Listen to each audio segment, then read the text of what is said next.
Lot of Hi everyone, David Wood here with Brother Rashid, and we're going to be talking about hostages. Brother Rashid, I've been seeing a lot of messages about how wonderful Hamas is being with the hostages. What do you think about that before we jump into our It's topic? ridiculous. They are trying to put some makeup on the ugly face of terrorism. They are trying to make it look like something nice.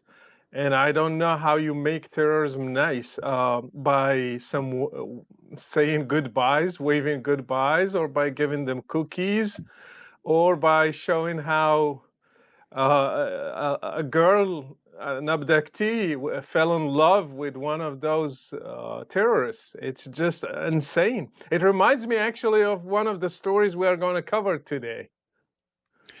Yeah, and it reminds me of. I mean, I can't even imagine a scenario like this, but there have been situations where, like, a tourist's wife will get kidnapped or something like that in South America, and she'll be held for ransom, and eventually he pays the ransom, and he gets his wife back safely, and then like, imagine people then praising the kidnappers. Wow, what great kidnappers! They gave the woman back after being paid the ransom. They're so nice. They're so wonderful. Like, wait, they're kidnappers. What are you even talking about? Yeah. So so it's such a weird situation to me to see these guys who massacred piles of people and then took a bunch of hostages and even took hostages from among the families of people they had slaughtered, and then they're being praised for their wonderful humane treatment. It's like I took 240 hostages, and I killed their family members, their friends, and everybody else. And see how nice I am when I give you cookies and I wave Yeah. to you. Hmm. I mean, that contrast just shows you that they are hopeless. The pro Hamas people, they are hopeless. They don't have anything to show, so they are just looking for some shots on camera. And actually, everybody can see those are made up just for show, for media. They are not real. There's no genuine emotions there. How good is it to keep a baby for 50 days, and then when you release someone, you say, like, wave to the camera, bye, and it doesn't change the fact you are an ugly terrorist. Yeah, we'll have to keep that in mind next time we slaughter tons of people and take a bunch of hostages and then release the hostages. Just make sure you give them a cookie and tell them to wait for the camera, and then we'll be praised. We'll be praised by people around the world for our wonderful actions. Yeah. But this is interesting because we see people praising Hamas for their wonderful treatment of these captives and ordering the people to wave, and the people wave, and then everyone goes, "Look, they're waving. See, they love them." But this brings to our mind a related issue, namely treatment of captives in Islam and by Muhammad and according to the Quran. I'm sure that every time you see something about praising Hamas, you're actually thinking, what does Allah and Muhammad have to say about this sort of thing? But what are your thoughts on this?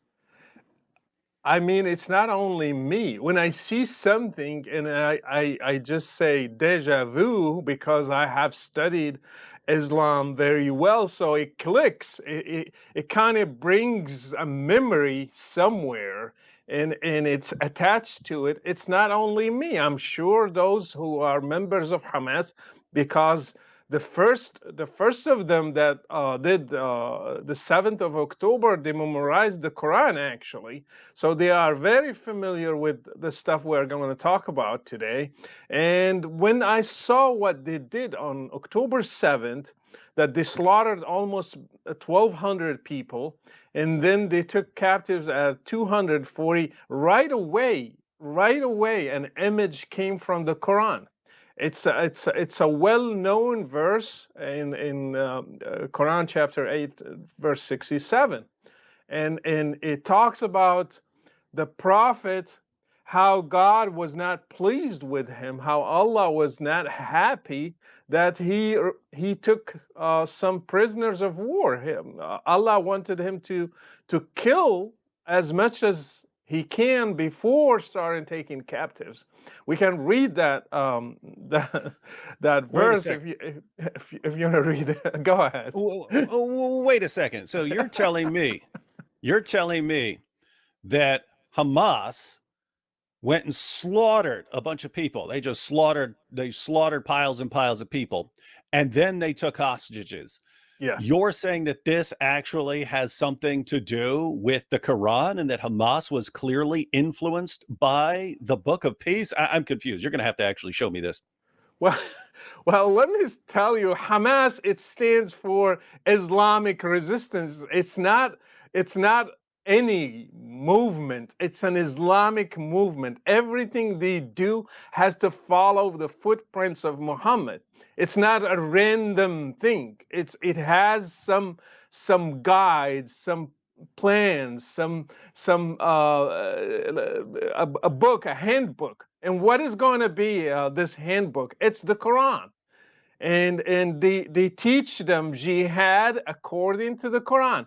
What's the first thing that you do? You do a raid. Let's follow the steps of Muhammad. October 7th, it was a raid on the Jewish of Bani Israel. Let's make them as Bani Qurayda, Bani Israel. Let's invade them.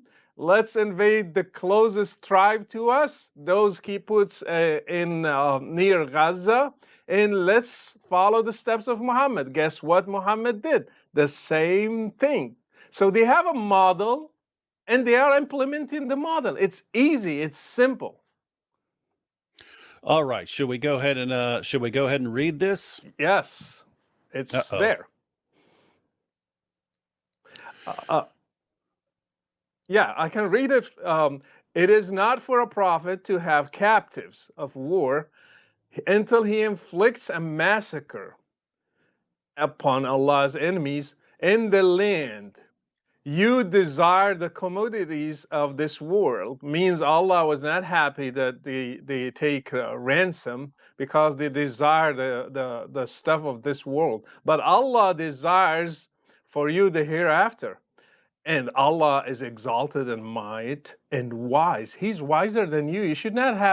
Um, you should not have taken captives because Allah knows better, and He knows that slaughtering people is better than exchanging them for money.